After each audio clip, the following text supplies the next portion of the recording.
புதுச்சேரியில் 9 வயது சிறுமி கொலை செய்யப்பட்ட வழக்கில் குற்றப்பத்திரிகை தாக்கல் செய்யப்பட்டிருக்கிறது. அண்மை செய்தியாக பார்க்கிறோம். கூடுதல் விவரங்களோடு செய்தியாளர் இளவமுதன் இணைக்கிறார். இளவமுதன், விவரங்கள்.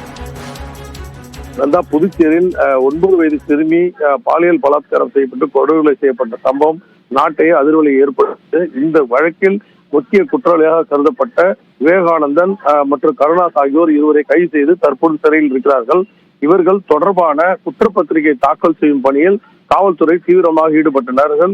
குறிப்பிட்டு சொல்ல வேண்டும் என்றால் தடயவியல் நிபுணர்கள் சேகரித்த தடயங்கள், கைரேகைகள், ரத்த மாதிரிகள், DNA பரிசோதனை அறிக்கை போன்றவற்றை சில நாட்களுக்கு முன்பாக போஸ்கோ நீதிமன்றத்தில் இவர்கள் தாக்கல் செய்தார்கள். இதனைத் தொடர்ந்து போக்சோ வழக்கின் 60 நாட்களுக்குள் குற்றப்பத்திரிகை தாக்கல் செய்ய வேண்டும் என்ற நிபந்தனை இருப்பதன் காரணமாக முத்தியால்பேட்டை போலீசார் குற்றப்பத்திரிகை தீவிரமாக தயாரித்து வந்தனர்கள்.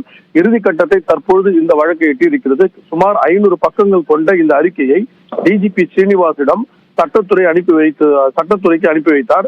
அதன் அடிப்படையில் சில திருத்தங்கள் செய்யப்பட்டு இந்த குற்றப்பத்திரிகை காப்பி அனைத்தும் இணையதளம் வழியாக போக்சோ நீதிமன்றத்துக்கு இன்று அனுப்பப்பட்டது. மதியம் முதல் தற்பொழுது வரை அந்த பதிவிறக்கம் நிறைவு பெற்றிருக்கிறது.